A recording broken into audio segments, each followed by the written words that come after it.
Good afternoon. My name is Sakina Moore, and I'm the Program Director of the Monuments Toolkit Project. On behalf of World Heritage USA and the Monuments Toolkit Project, I want to welcome you to this month's webinar, Nationalism and Monuments of Oppression.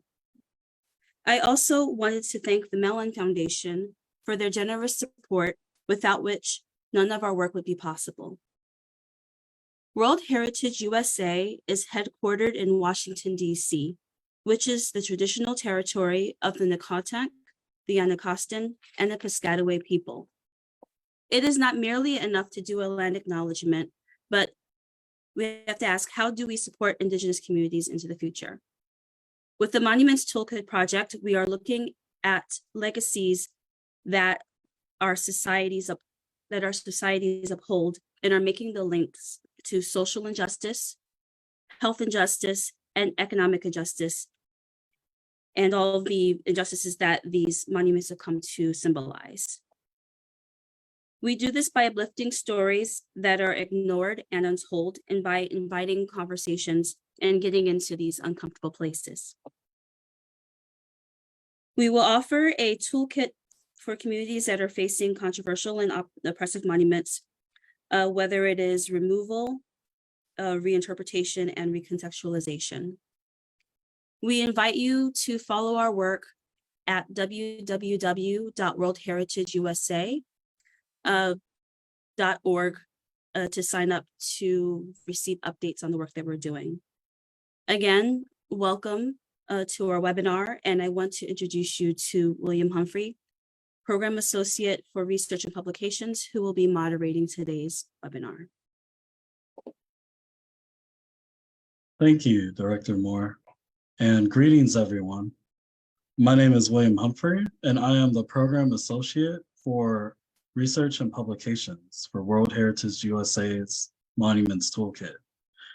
Thank you all for joining me this Tuesday, and I hope that you enjoy these presentations, discussions, and discoveries. I've personally been very excited to dive into this theme. It's something I did want to do the year before, but couldn't exactly get the right set of monuments. So I'm glad that we're able to do this today. And nationalism, you know, a nation's spirit and history and narratives, these can all be a powerful force in protecting or sharing our culture, but it can also become stagnant sometimes, you know, and there comes a time where the peak of our celebrated heroes and leaders really live out their most relevance in our classroom textbooks. So what are we to do with our public space when it comes to scenarios like this? And maybe the current generations aren't as informed or as see them as relevant as we have in our generation. So this webinar seeks to address this challenge with presentations of monuments and sites between Taiwan and Ireland. For our first guest speaker, Dr. Shu-mei Huang is an associate professor at the Graduate Institute of Building and Planning for National Taiwan University.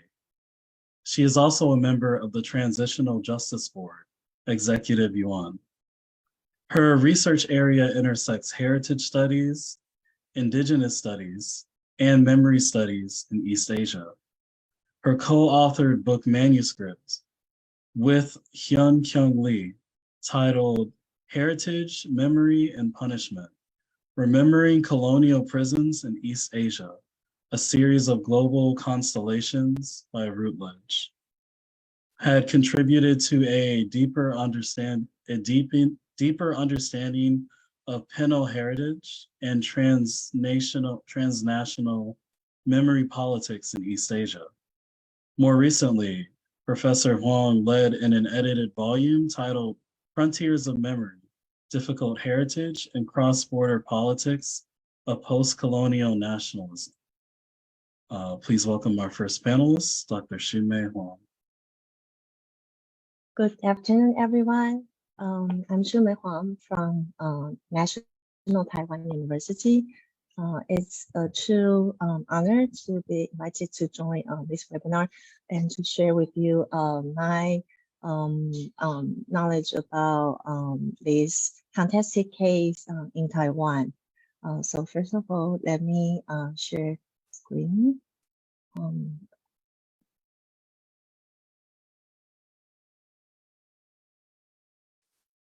So Taiwan, where is Taiwan? Very briefly, for those who may never visited my country, it's normally being seen part of East Asia, but with this map, it's also possible geographically, geologically, or geopolitically speaking, it can be seen as part of this so-called Ring of Fire. It's been rated as the freest country in Asia, but economically speaking, with very different view, it's been gaining a lot more traction in recent years for its pivotal role in the global supply chain of semiconductor.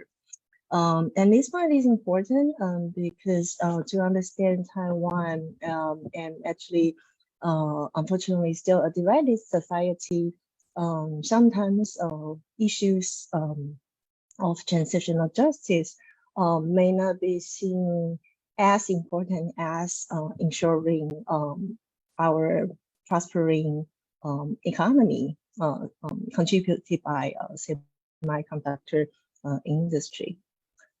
And then who is Chiang Kai-shek? Well, for some, he was once the great wartime leader who led the country going through the Second World War, and then the war between KMT and the Communist Party of China, which ended in 1949. And after that, the nationalist government led by the KMT party fled to Taiwan. And at the same time, with the establishment of People's Republic of China on the other side of the strait. And then all the chaotic year, globally speaking, and that's him in the 50s, as you can see on the right. But for others, he was also a controversial dictator who gave rise to the post-war dictatorship in Taiwan until the 1980s. Starting with the 228 incident in 1947, and from there we have a really long, supposedly longest one, the longest martial law period of the war, which ended in the 90s. And white terror from the 50s through the 90s with several notable important incidents. So he was a controversial leader, dictator, but for those who admire him, he was this leader who tried to secure ROC in those chaotic years. And this was him with then President Eisenhower visited Taiwan in 1960. This was, of course, before the diplomatic tie change between Taiwan and the US. And then Chiang Kai-shek passed away in April 1975 in the midst of the ending of the Vietnam War.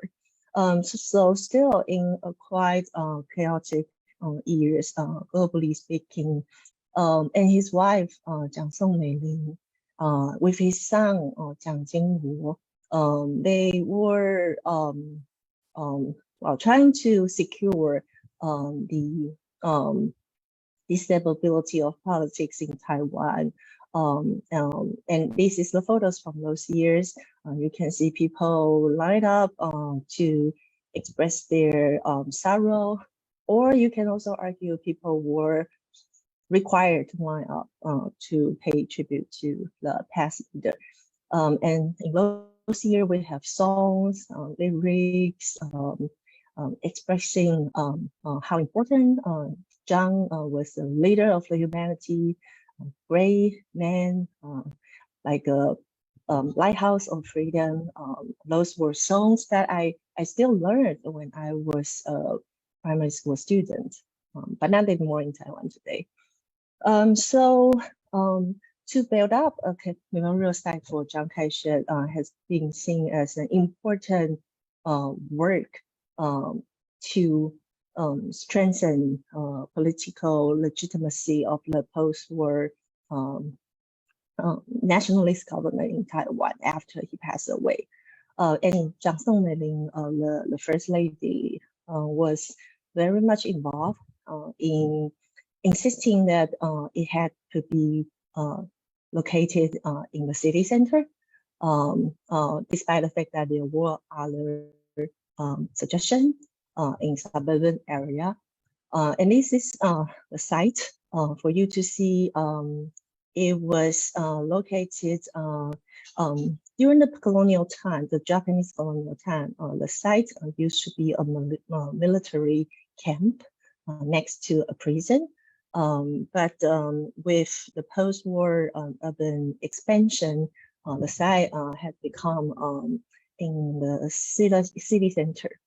And this is the Chiang Kai-shek Memorial Hall. Clearly, it adopted a particular architectural style, a style that's characteristic of the Chinese Northern Palace style, with very clear central axis running through the site. The site is of 25 hectares, so it's quite a large space, open space in the city. And in the end of the axis stands the Memorial Hall of Statue, the white one topped with the blue rooftop. And in there, that's the space for the visitors to pay tribute to Chiang Kai-shek. And it had been seen as an important symbolic landscape and also a national monument. So to preserve the skyline of the Memorial Hall, the building height limit had been imposed for the surrounding area, as you can see in the illustration. This is a section of the Memorial Hall. So let's within the red circle is the statue.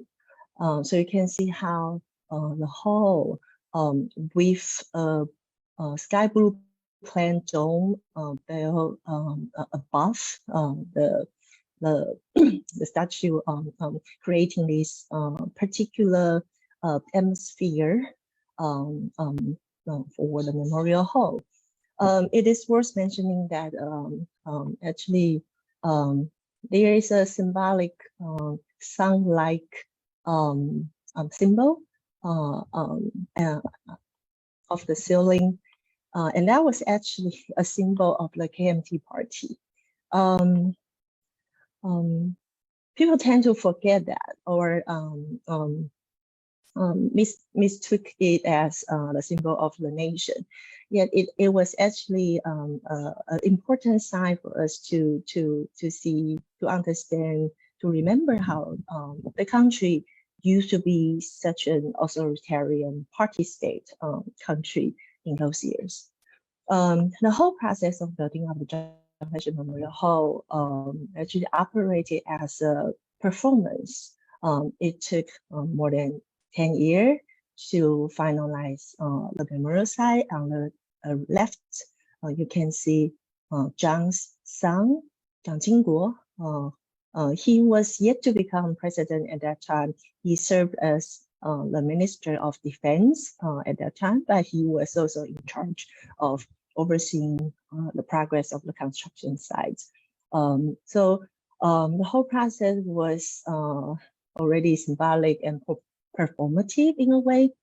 And there was a very clear effort in using architecture and landscape to strengthen the legitimacy of the regime at that time in adopting a particular style and in employing this particular architect, Yang Zhuochen.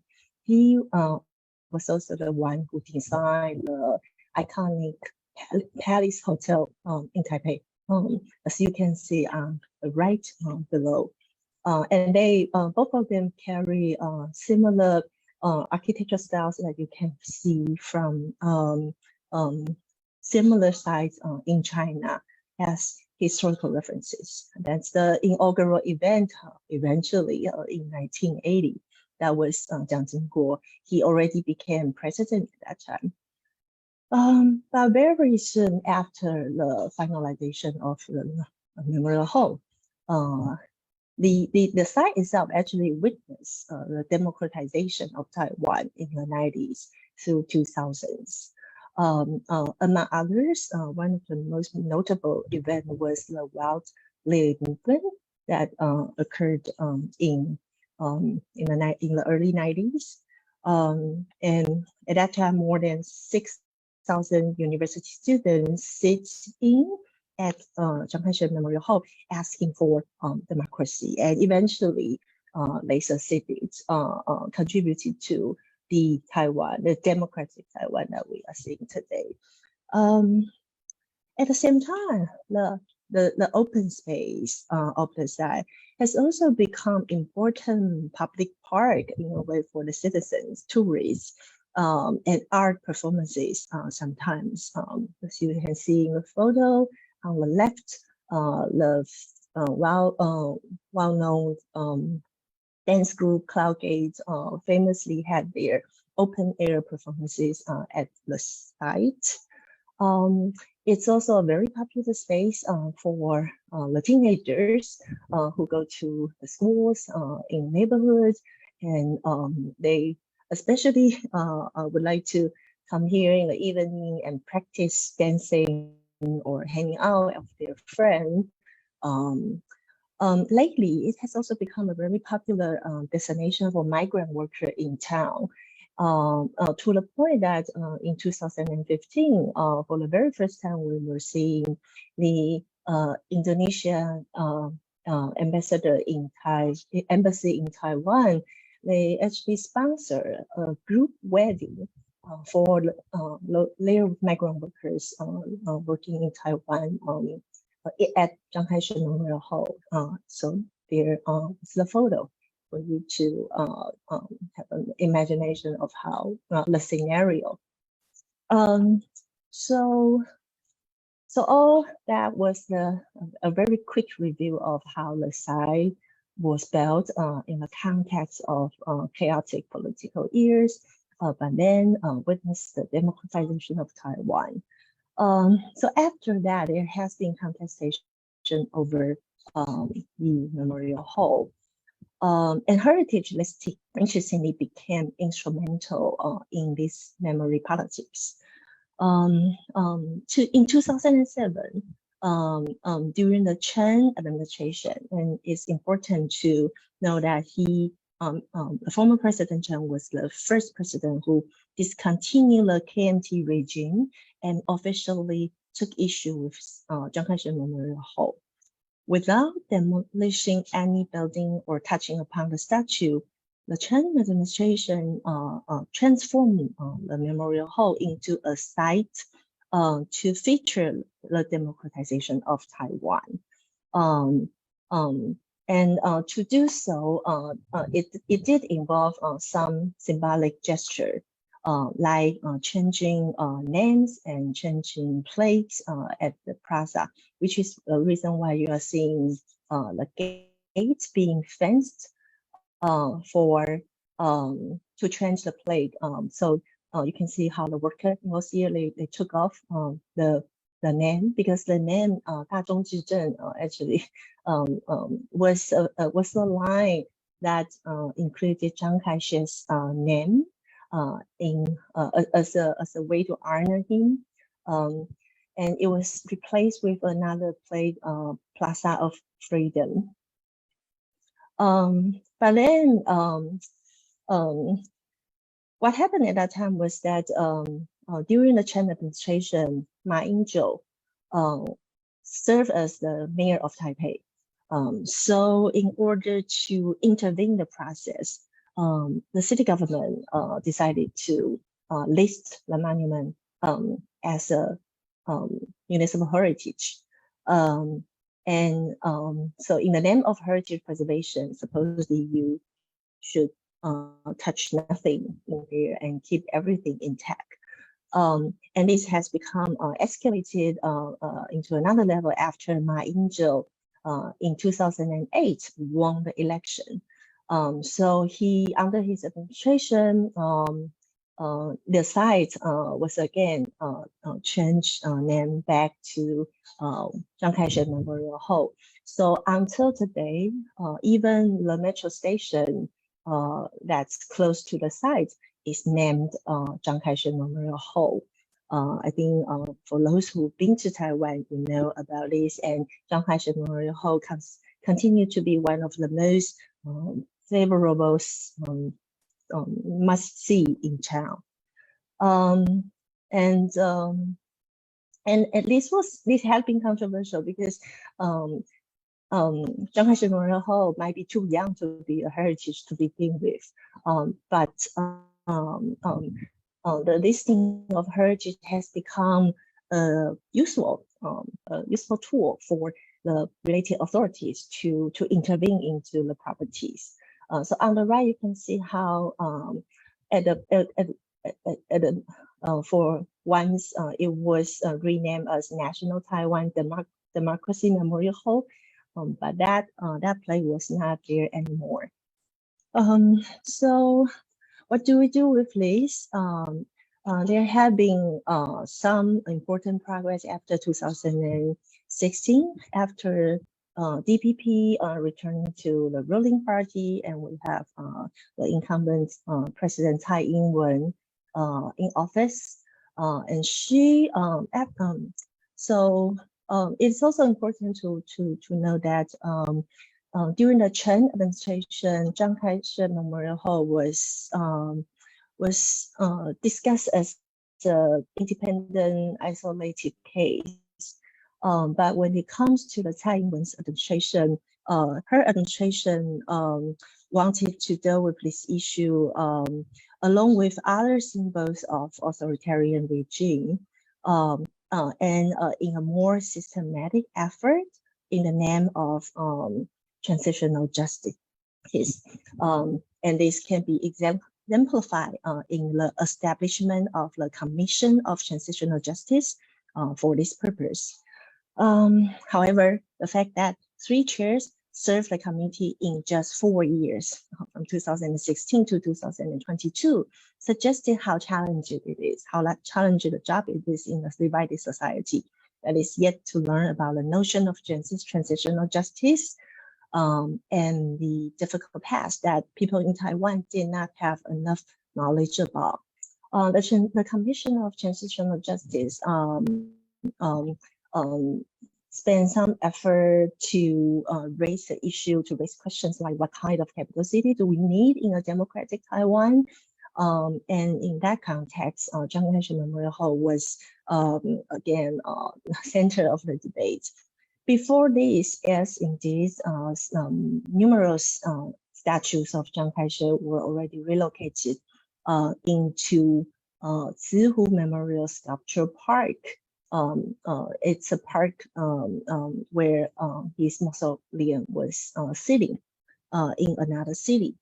But of course, we have difficulty considering, not to mention relocating the biggest ones in Chiang Kai-shek Memorial Hall.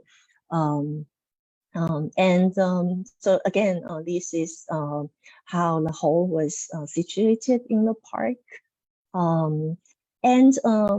This is an illustration provided by Transitional Justice Commission to show you, but I don't have time to explain it in detail.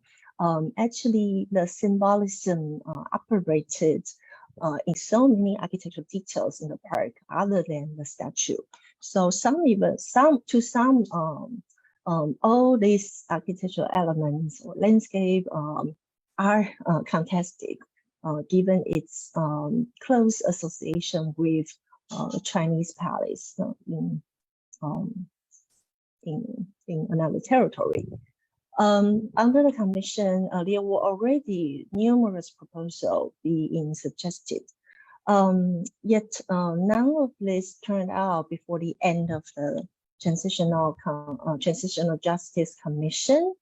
The commission was concluded last year, yet let the effort continue, and I will explain in a minute. At the same time, we are also seeing the site already being a site for activism continuously after the 90s, or a great site for experimental artwork, as you can see on the right. Especially, I want to mention two things. So Chiang Kai-shek Memorial Hall, the park itself has become a site for Tibetan in exiles or Hong Kongers in exile to put on protests in Taiwan. And last year, it also became a site for the Pillar of Shame, a memorial artwork done by a Danish artist. Previously, this Pillar of Shame was located at Hong Kong University, but it was removed it was removed since 2020. It reappeared at Chiang Kai-shek Memorial Hall shortly last year on June 4th. And you can see the gathering at that time. So again and again, the Plaza of Freedom, this new idea imposed under the Chen administration, does seem to act like one already, despite the fact that the Memorial Hall remains silent, in place in the background. So, so what's going on now? Although the commission, the Transitional Justice Commission was concluded, but the policy, the institution was carried out into another stage. And at the moment, Ministry of Culture has been in charge of continuing considering discussing the future of the Memorial Hall. Starting from last May, actually there was a call for design proposal under this idea of heart of the capital, new heart of the capital. It's a competition organized by professional association of architects, landscape architects, but it was sponsored by Ministry of Culture. And this detail is important, and I will explain very soon. And here I'm showing you the winning project selected in the proposal. As you can see, the statue was gone in this imagination, and it was replaced with a chair. A chair supposedly was, according to the architect, is open for everyone to sit, to take a seat in the Memorial Hall. There were numerous, there were more than 200 submissions, and among those being selected, we can see some shared attempts, included what's shown here. So there's a tendency to convert the symbol of authoritarianism into something more educational and critical. And there's a tendency for architects or landscape architects to suggest incremental organic transformation of the urban landscape into something that's, so you can, actually most of the project did not provide clear picture of whether or not the whole will be gone or the statue will be gone, but there was an attempt to gradually cover the Memorial Hall, or to decrease the symbolic authoritarianism of the landscape by vegetation, by landscape, and recognizing that the site continued to be a large open space and creating more connection with everyday life. But this competition has been contested itself, because there wasn't clear accountability here. Remember that this was a competition organized by professional groups, but it got sponsorship from Ministry of Culture. So whether or not Ministry of Culture will carry on this proposal remains a question. And it was actually quite clear from my understanding, my talk to those close to the minister, the former minister, Li Yongde, he was hesitant to conclude, and he was actually seeing the competition as a way to see the general public's responses. Supposedly there would be an exhibition of the design result very soon in June, but that has been postponed because the former Minister Li was replaced with another new incumbent minister, Minister Shu-mei. So new person, new leader, new policy. So we are yet to know what will be happening in this year. But after the design competition, we are seeing there's a difficulty in securing the discussion of transitional justice in the context of an upending election. And there's a tendency of an attitude of pragmatism to avoid addressing controversial discussion in the year of election. So we are yet to see what would happen, and I would be happy to answer more questions during the Q&A session. Thank you very much. Thank you, Doctor, for your presentation. And next, I would like to introduce our second panelist. Dr. Emily Mark-Fitzgerald is an associate professor and most recently the head of the School of Art History and Cultural Policy at the University College in Dublin. Her scholarship and publications are centered in Irish visual culture from the 19th century to the present day. In particular, the representation, commemoration, and cultural memory of famine, poverty, and migration, historical photography, Irish public history, museology, and cultural policy. Dr. Mark-Fitzgerald has served on the board of directors of the Irish Museums Association from 2009 to 2018, and she has represented art history on the Historical Studies Committee of the Royal Irish Academy from 2014 to 2022. She is also active in the wider arts and cultural sphere, serving as a member and chair of the Board of Arts and Disability in Ireland from 2017 to the present year, and is currently on the Academic Advisory Board for the Museum of Literature, or MOLI, and the editorial board of the UCD Press. Please welcome Dr. Emily Mark-Fitzgerald. Thanks, William. Thanks very much. And I really appreciate the invitation to speak today and to be part of this really interesting series that's obviously coming at a very opportune moment as lots of countries around the world are reconsidering their monumental legacies. I'm going to go ahead and share my screen.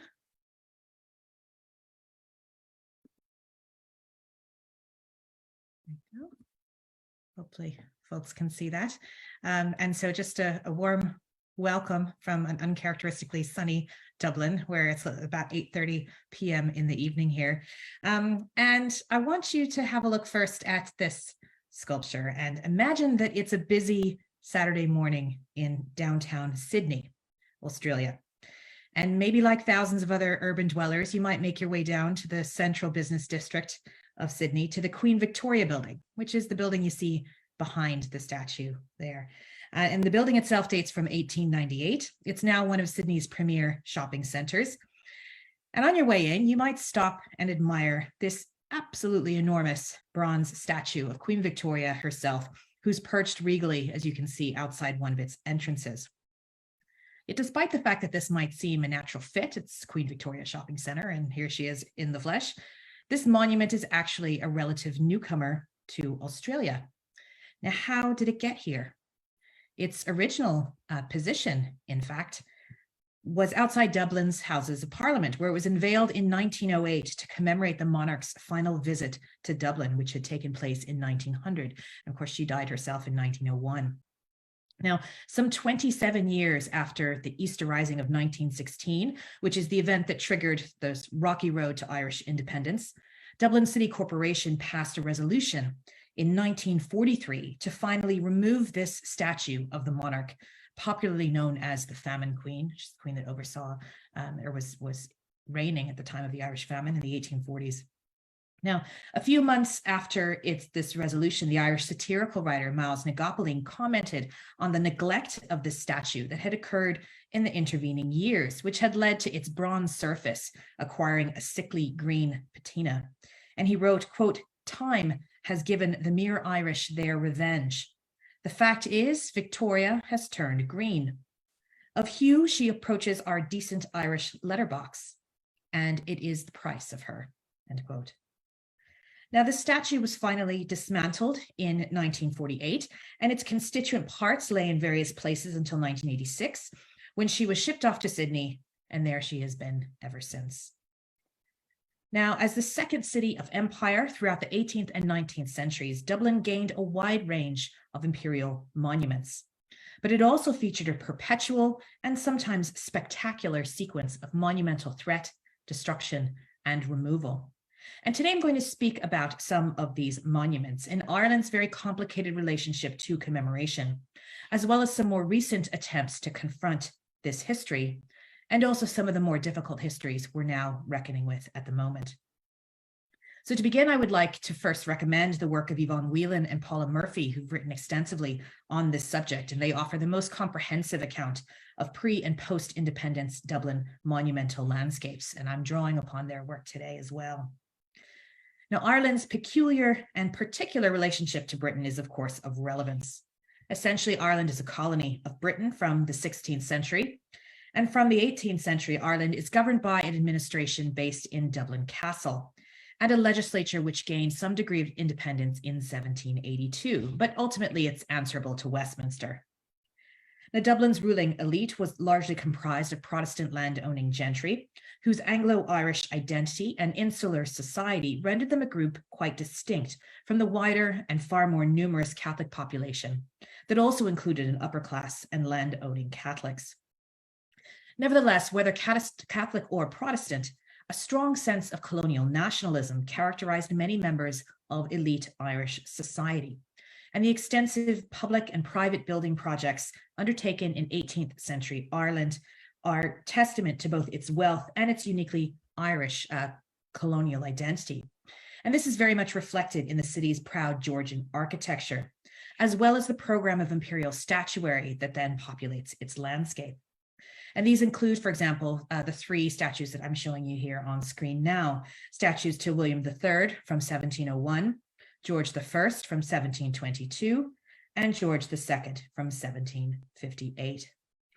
Now, all three of these monuments received regular low-level attacks and defacements by nationalists from the later part of the 18th century onwards. Now, in the early 19th century, Dublin joined the fashion for erecting monuments to the admiral hero Lord Nelson by unveiling Nelson's Pillar in 1809, that's it on the left-hand side, on Sackville Street, Dublin's largest street, and its most important commemorative landscape. And this is a monument which actually preceded Nelson's column in London by 30 years. At the time of its construction, it was the largest Doric column in the world. And this was followed in 1861 by the monument on the right, a massive 203-foot obelisk in the Phoenix Park, commemorating the Duke of Wellington, the Dublin-born hero of Waterloo. And today, it's still actually the largest obelisk in Europe. Unlike most of the monuments I'm talking about today, this one is actually still in situ. Now, political and armed resistance to British rule persisted throughout the 18th and 19th centuries in Ireland, and it came to a head with the failed 1798 rebellion of the United Irishmen. And this prompted the British government to pass the Act of Union in 1800. Now, this dissolved the Irish Parliament and brought the two nations in closer alignment, in part to quell future uprisings. Opposition to the minority status of Catholics fueled the establishment of the Catholic Association in 1823 by the great hero Daniel O'Connell, which was centered on Catholic emancipation. Now, against this backdrop of increasing calls for of Catholic political mass mobilization, we see then an Irish patriotism and calls for home rule, which are all accelerating and gaining force during these years. Dublin's imperial monuments begin to be joined by statues that are commemorating Irish literary and cultural heroes, such as, for example, on the left-hand side, the sculpture of Thomas More from 1857. And on the right-hand side, these two sculptures, which are twinned outside the gates of Trinity College, Dublin, Oliver Goldsmith from 1866 and Edmund Burke from 1868. Now, arguably the most important monument of late 19th century Ireland is the monument to Daniel O'Connell himself.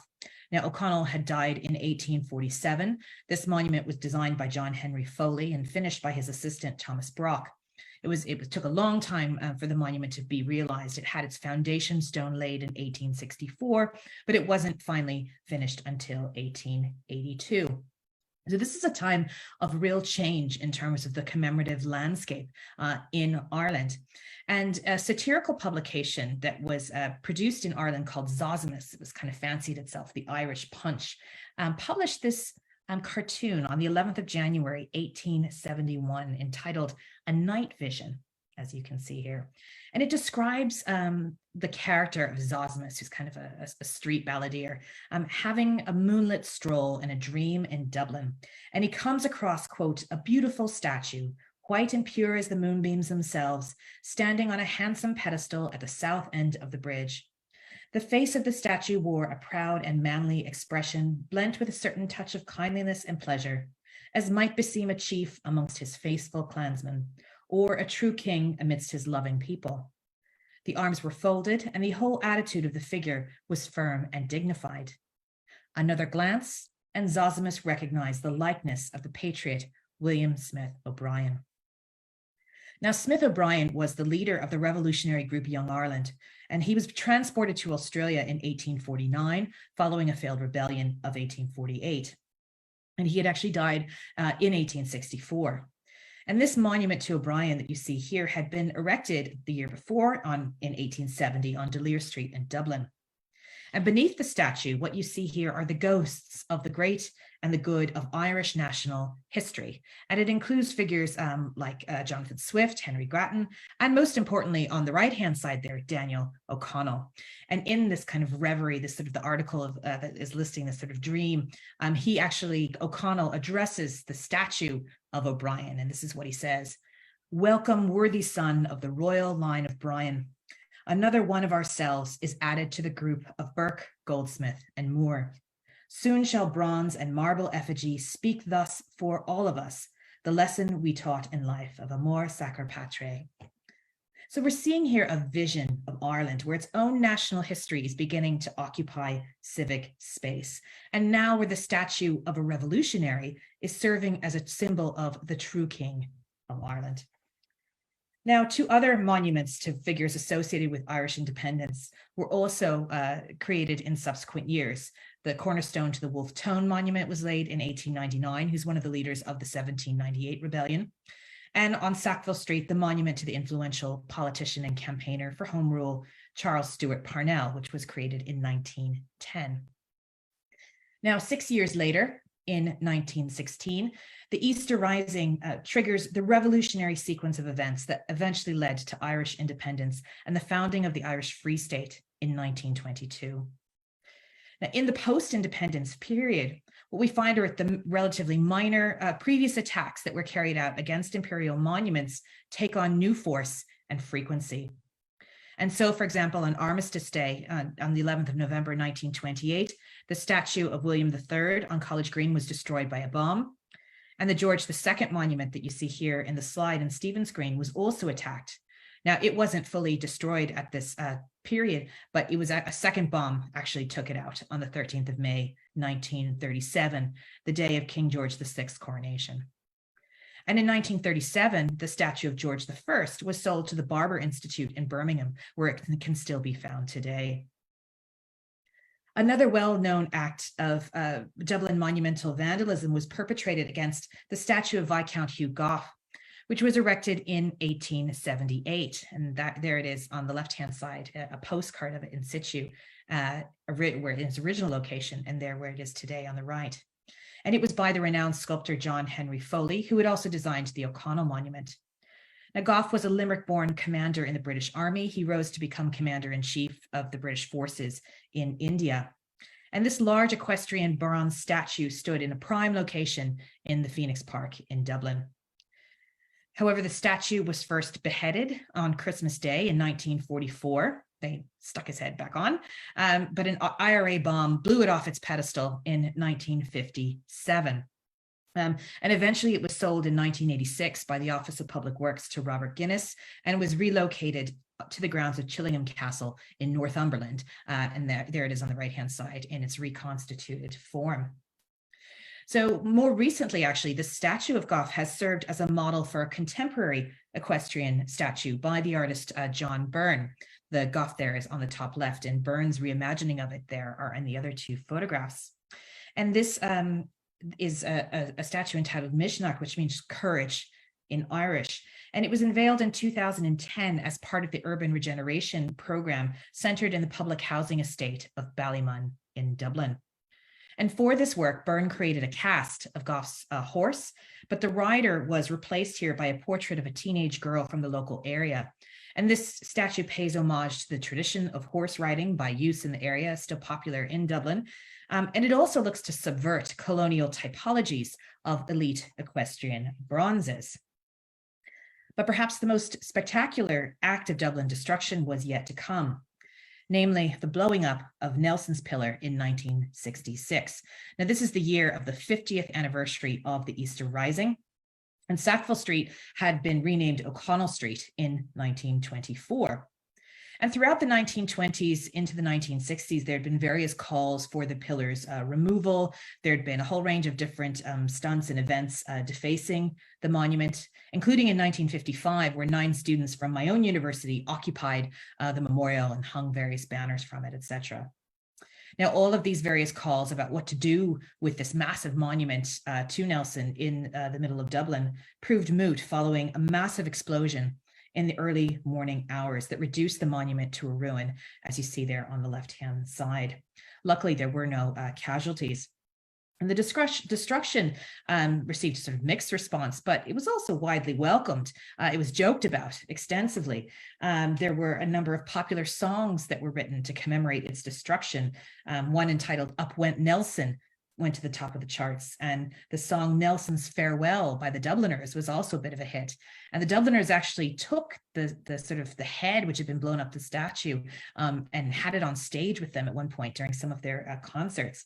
The head was also immediately after the destruction stolen by a group of students from the National College of Art and Design, and that's what the photo is on the top right-hand side, who attempted to kind of, it was a bit of a sort of charity fundraising stunt, but this kind of famous picture was taken of these students, these hooded students, with Nelson's head.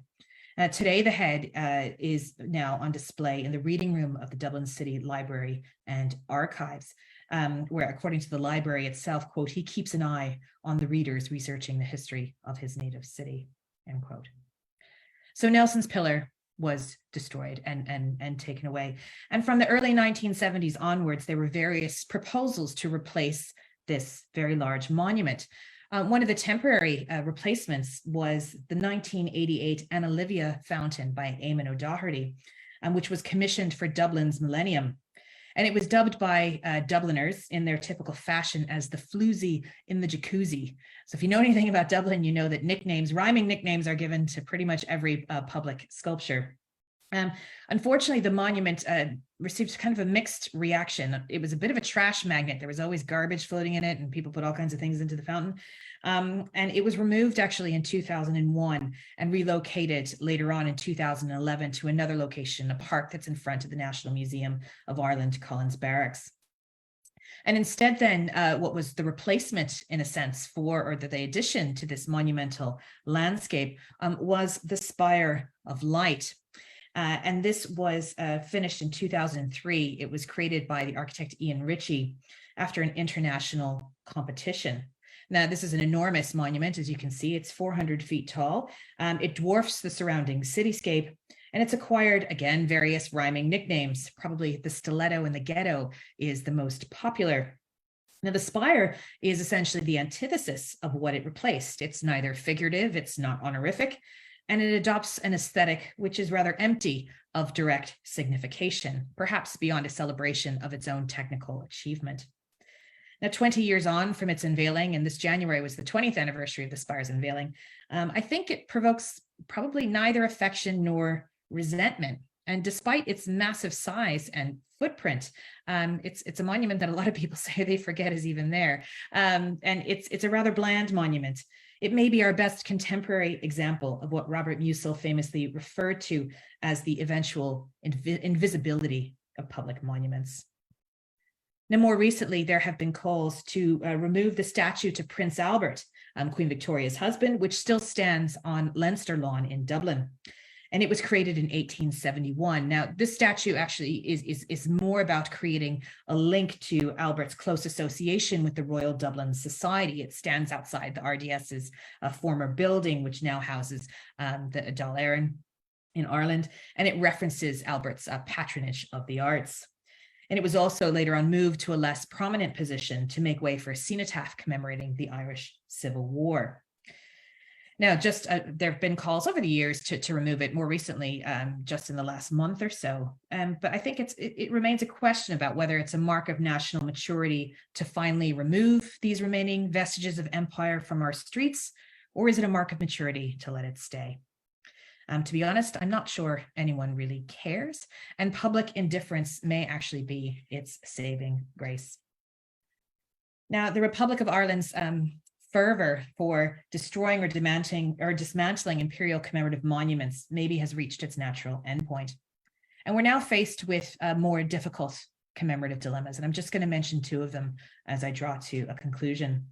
The first is the commemorative history of the Irish revolutionary John Mitchell, who was also one of the leaders of the Young Ireland group, along with William Smith O'Brien. And he was sentenced also to Australian transportation. But Mitchell escaped his confinement in Van Diemen's Land and went to the United States, where he became a staunch supporter of the Confederate cause and a proponent of slavery. And in fact, both of his sons died fighting for the Confederacy. Now, Mitchell's writings on slavery were abhorrent. They were undeniably racist. But in 1875, just before his death, he was elected in a by-election to a parliamentary seat in Tipperary. And today there's more than a half dozen Gaelic Athletic Association sports clubs which are named in his honor. And this statue that you see here in Newry, County Down from 1965, which commemorated the 150th anniversary of his birth, it's still there and stands to him. So far, the local council has only tiptoed around the issue of whether or not to remove this memorial, despite a petition in the wake of the Black Lives Matter movement calling for its removal. And you see an image of that there on the right-hand side. And I think that dismantling one of the popular heroes of Irish revolutionary nationalism will be a much more challenging proposition. And second, and finally, as I've hopefully demonstrated during this short talk, we've often dealt in Ireland with the legacy of colonial commemoration by obliteration or oblivion. But how are we going to commemorate the very difficult histories of Ireland that occurred in the post-independence period, the shameful histories we're still accounting for and reckoning with? And by this, I'm referring to the ongoing crises in Ireland around the commemoration of victims of institutional abuse in the form of Magdalene laundries, mother and baby homes, and industrial school. Now, these forms of state-sanctioned carceral institutions, which were in the main run by Catholic religious organizations, perpetrated horrific physical and sexual abuses against women and children from the early 20th century right through into the mid-1990s. And these institutions have been the focus of numerous government inquiries over the last decades. And also, of course, there are active survivor groups still seeking redress and justice. And we continue to grapple with what to do with the very large buildings that house them, many of which are still in a state of partial ruin. For example, one of them that you see here is the laundry on Sean McDermott Street in Dublin, and it's recently been acquired by Dublin City Council and is being developed into a memorial and civic space. And one of the groups that's participating in the dialogue around this is the Open Heart City Project, which I'm a part of as well, and their web address is down there, doing some really interesting work, thinking of solutions and alternative futures for a site like this. Now, one also of the major inquiries into institutional abuse in Ireland was the 2009 Ryan report, and it contained a government recommendation for a public memorial to the victims of abuse, and a sum of €500,000 was set aside for this purpose.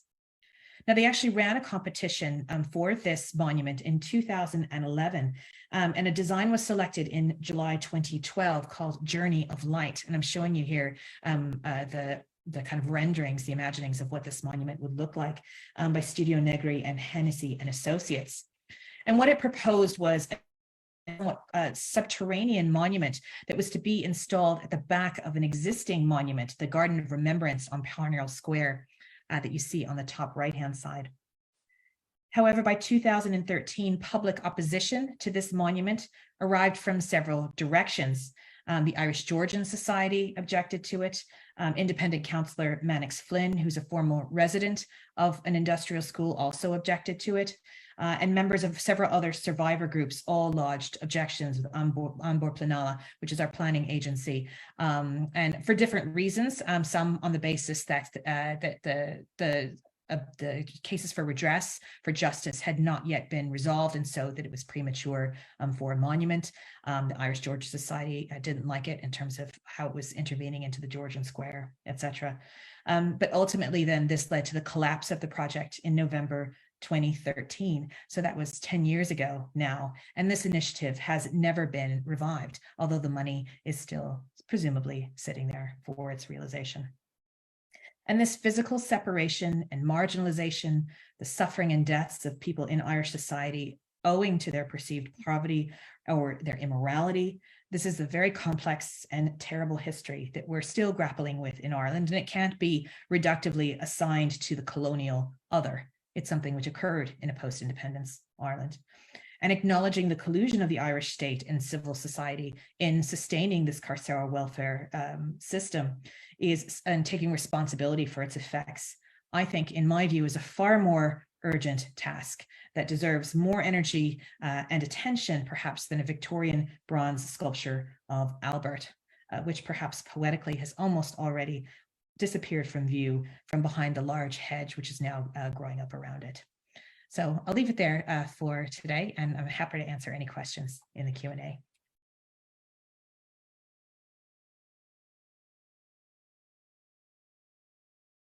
Thank you for that wonderful presentation. At this time, I would like to welcome back both panelists to the discussion, and we will begin to start fielding questions for our Q&A. You can all use the Q&A feature on Zoom or Facebook comments to submit your questions, and I'll field them and I can send them over to our panelists so we can hop into the discussion. One moment.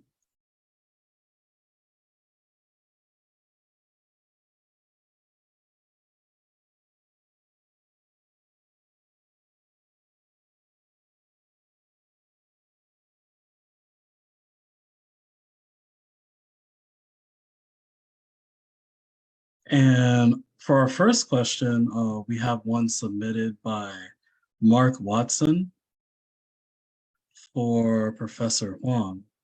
He mentions that he saw the giant statue of Chiang Kai-shek in 2012 and thought that it's a very good expression of dictatorial megalomania, the way it is right now. And he wanted to ask, could something be added to puncture the pomposity? Or I'm guessing he's adding, is there additional context or figures that we could add to the site to take away from the immortalization of Chiang Kai-shek? But he also hopes that it is not removed, or that there's a way to kind of subvert it without removing the actual monument? Well, thank you for this really interesting question. Yes, indeed, there were numerous proposals, especially from the artist circle. One of them I found really interesting is a really simple suggestion by turning the statue around for the statue to face the wall. Because in our society, there's a saying that if you want to reflect on your wrongdoing, you need to face the wall. So there was a suggestion as such, but for those who really wanted to get rid of the detector, that was not enough, and that kind of suggestion have been seen as avoiding a genuine solution. But I think what the most challenging part still has to do with the fact that the whole site was already listed as a monument, and it remains a debate that whether or not the statue should be part of the heritage. And experts were offering different arguments, and the public was also very much divided. Thus far, even the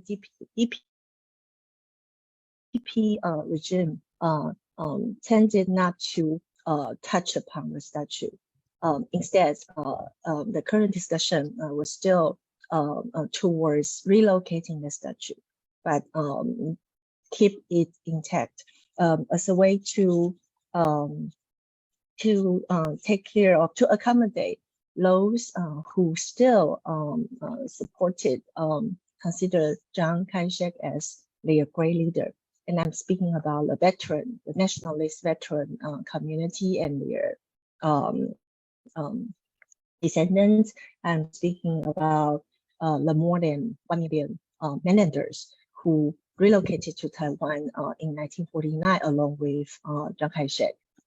So they and their descendants still have very complex identity with Chiang Kai-shek, and a lot of them saw the relocation, the removal of Chiang Kai-shek statue as a really hostile attitude toward their existence in Taiwan. I'm just gonna cite a very recent remark to end my response.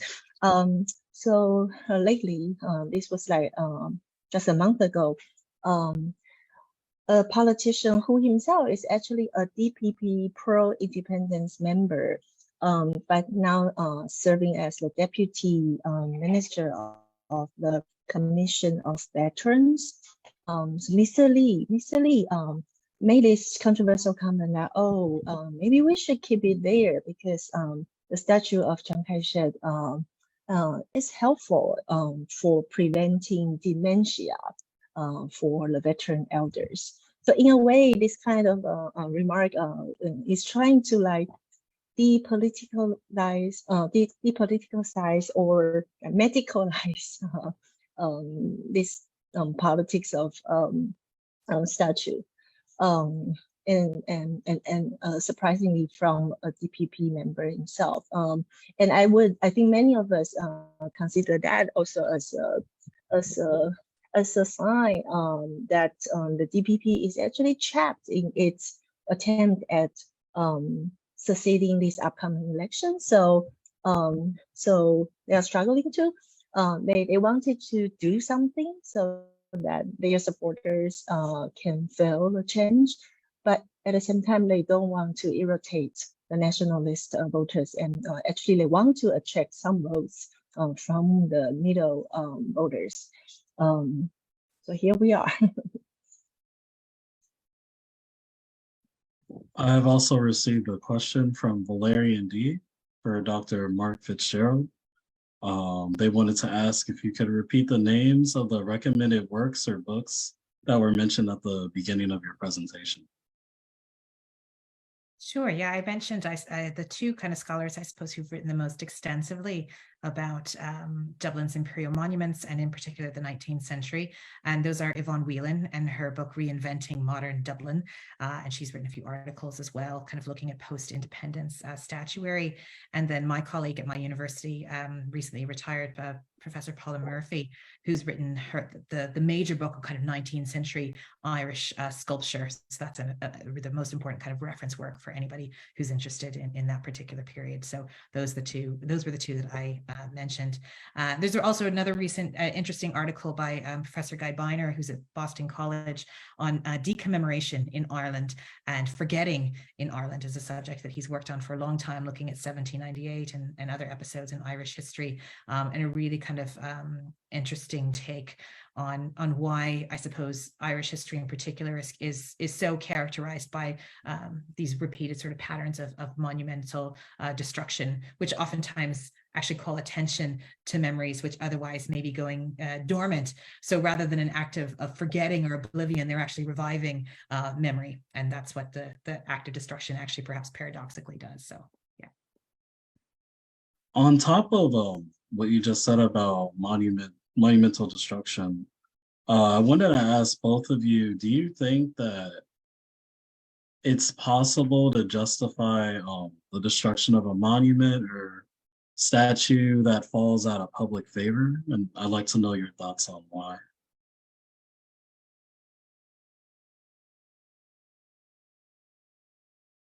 Well, I can start. In terms of destruction, I don't really recommend planting bombs at the feet of monuments because other people and things can get hurt in the process. So I don't know if Dublin's pattern is the one that you would necessarily want to advocate for.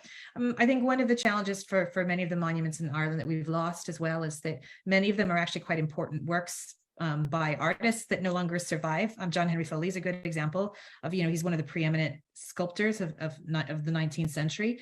And the fact is that he worked extensively in public statuary, and a lot of his perhaps best known works were destroyed in the process of this kind of colonial monument obliteration. So from the perspective of an art historian, which I am, it's a real shame that the monuments weren't simply removed elsewhere or taken elsewhere, because they were, wonderful examples of his work. On the same hand, though, I don't have an issue with the removal of public monuments from public space. And I think there's a lot, obviously, what we're all doing is kind of grappling with the different possibilities of what that might look like, whether that's relocating them to parks or turning them around or creating, some kind of explanatory context for them, or maybe taking them out altogether. I don't think there's any sense that public space is fixed in aspect or has to be ossified in any way. It's always changed and moved.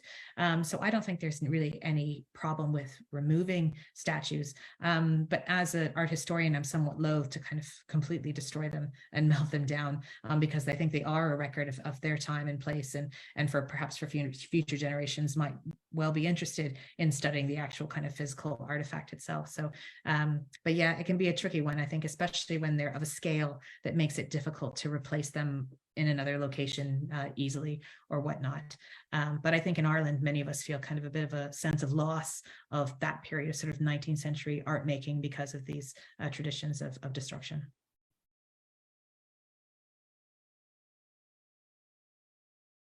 Well, thank you for taking the lead for this difficult question. Well, in Taiwan, this kind of statue, especially with Chiang Kai-shek's case, is seen as symbol of authoritarianism, or in Mandarin, 威权象征. So I do think, and I'm sharing this view with other experts, that it requires some kind of symbolic act to address symbol of authoritarianism, but destruction is just one among many possible symbolic acts. And I agree with this coach's suggestion that it might become an issue of public safety in the process of destruction. And I also have an interest in difficult heritage. So from the perspective of difficult heritage or dark heritage, sometimes it could be quite useful or significant to keep difficult heritage, but not necessarily in place. So that still leaves room for discussion for relocation. But they are helpful in terms of serving as references of the difficult past. So we would not just by removing or demolishing everything, and then we are also at the same time erasing the difficult history. So I am sort of in line with this kind of a discussion. It would be very difficult to demolish or relocate the giant statue in Chiang Kai-shek Memorial Hall. Actually, the incumbent minister Shu-mei wanted to prepare a plan for relocation very soon. But technically speaking, it will be difficult. So there was also a proposal saying that before we can come up with some feasible plan, and not to really like affect the upcoming election next year too much, maybe we can just shut down the door for now. And that might be the difference between this case in Taipei and those cases in the Irish context, because the giant statue is located within a hall, and we can at least block our view towards the statue. Yeah. So that's my response for this question.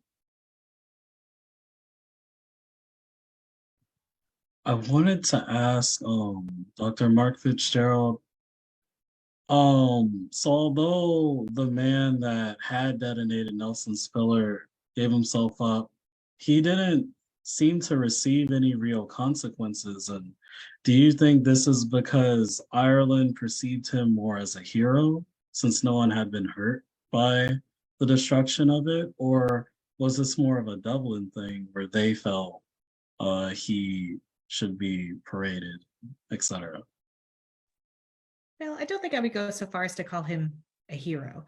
There were a lot of people who were unhappy with Nelson's pillar being destroyed. There's still people, I think, who miss it, and it was such an iconic feature, I suppose, in the Dublin cityscape for a long time.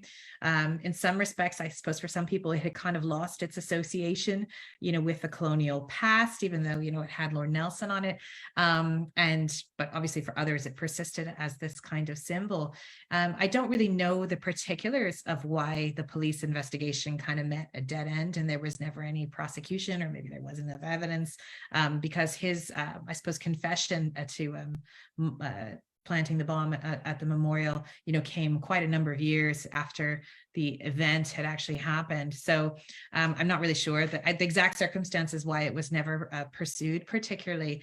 But again, I think people, there obviously there were some people who were unhappy and continue to be unhappy that Nelson's pillar was destroyed. It had a very popular viewing platform, by the way, at the top too, and you could go up it and see the whole kind of cityscape of Dublin.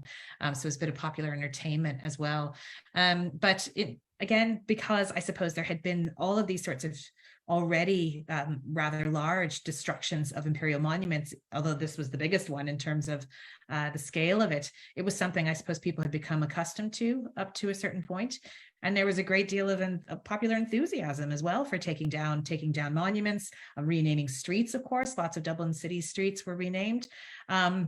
And in terms of forging a new identity for the Irish nation, this was all kind of part and parcel of kind of the forming of new iconographies. It goes along with any kind of modern state. So I think that kind of aspect of dismantling, it didn't meet a huge kind of wave of public anger, far from it really. So that's probably also one of the reasons why I suppose maybe that thread wasn't pulled. So. Yeah, that's very fascinating. I also have a question for Dr. Shu-mei Huang. I wanted to ask, well, I guess I'll start by saying when I did a bit of surface level research on the current status of Memorial Hall, I happened to see activists, I think it was Chili Chen, who went up to the statue and I think he shot at it with a paintball gun or something like that. And that had me curious. I was wondering, what is the range of activism that you see at the hall? Is it more like gatherings? Is it more on the side of demonstrations or activists? Like, how would you describe the ways people protest Chiang Kai-shek's presence? Thank you. There has been acts of intervention, but it's much easier to do so with those Chiang Kai-shek memorial hall in public spaces, in public schools, or in front of a public building, in an open space, but not so easy within the memorial hall, because it is, even until now, it is still guarded by soldiers. And the taxpayers are paying for that. So it would be, activists, of course, can try to do something, but very soon they will be stopped. So it would be very difficult to escalate that kinds of intervention, especially within the Chiang Kai-shek Memorial Hall. Lately, there has been discussion targeting on the fact that we are still paying paying taxpayers' money to safeguarding the statue. So it's actually part of the plan under the new Minister of Culture that we might want to reform the act that governs the park, and to stop having the statue being guarded. So if that does happen, I think we might be able to expect more intervention before it's relocated, if it will be relocated. Yeah, but in terms of in other cases, for example, there was a famous cases at the university, Zhengzhi University in Taipei. And there was a statue of Chiang Kai-shek riding horse. So the students actually they cut the legs of the horses, and unfortunately they were punished by the university, and that also caused controversy, public debates several years ago. Okay, and I have one last question for Dr. Mark-Fitzgerald, and it's regarding the in situ, or the lack of maintenance on the Queen Victoria statue. I know that people had felt differently about her passing and the Queen's contributions to Ireland during the famine. So I was wondering, was this had to have been a greater effort to ensure that no one was taking care of the statue? Do you think this was just a decision made by like the community as a whole, or were there specific people involved that were able to rally the citizens into not taking care of the statue? Well, I'm sure it was probably quite deliberate. Unfortunately, I have to say, though, that in Ireland, we don't have a great tradition of keeping up our public sculpture. I mean, even today, you look around the city and you see, many public sculptures, even that would have been put up in the 1960s, the 1970s, that are, falling into disrepair. I'm always intrigued by the idea that it's the sort of the gesture of constructing the monument, which often seems to hold more meaning than the eventual thing that's in public space, which after the ceremonies die away or whatever controversies attended the monument's kind of conception, tends to recede and fade a little bit into the background. Much of the work that I have published on has to do with the commemoration of the famine, for example. And one of the things that I found I did a survey of more than 100 famine monuments that have been constructed only since the 1990s. And many of those monuments as well had already started to fall into disrepair, already had weeds growing up around them. They didn't all necessarily have communities of care around them, and not all monuments do. And when they don't, I think that's when you kind of come into these problems of monumental neglect. And I think really probably the Queen Victoria statue fell into that camp. I mean, to an extent, it was in a bit of an embarrassment, to this monumental, huge bronze of Queen Victoria. I think folks didn't know quite what to do with it, so they did nothing to it. And that's why it kind of got into this very degraded state. You know, and ironically, perhaps shipping that statue down to Australia was probably the best possible thing that could have happened to it, because it meant that at least it was in a location where, you know, it was sort of appreciated and welcomed, and it was kind of, I suppose, situated as this kind of exchange and gift between Dublin and Sydney. And the statue now is actually very, very well kept up. That first photograph that I showed in the slide, I actually took that photograph in February when I was in Sydney, and went to kind of go visit and see how she was doing outside the shopping mall. Yeah, so in the case of something like that, I suppose to answer your question, I think the neglect was not necessarily intentional, that they don't want it to, it wasn't actively destructive, but it was benign neglect. So. All right, well, thank you both again for being our panelists for this webinar theme, and thanks to everyone for joining us today. I will welcome again Director Sakina Moore, and she will close us out. All right, thank you, William. And I also wanted to thank Dr. Emily Mark-Fitzgerald and Dr. Shu-mei Huang for your time today and for coming for your very insightful presentations. I also wanted to thank everybody for joining us today for a great conversation. And I also want to extend gratitude to the Mellon Foundation again for your generous support, without which none of this would be possible. Please feel free to, again, follow us at www.worldheritageusa.org to sign up for additional information about some of our events and webinars. I want to invite you to our June webinar, which is going to be entitled "The Politics of Monument Removal." So please be on the lookout for more information for this exciting webinar. At the end of the webinar, you will be receiving, if you signed up for the webinar, you'll be receiving a brief survey. And as we continue to have additional events and webinars, we want to make everything a better experience for you. So if you see the survey, please feel free to fill it out. And again, thank you for joining us today. And I look forward to seeing you at future webinars. Have a great day. Hi, thank you.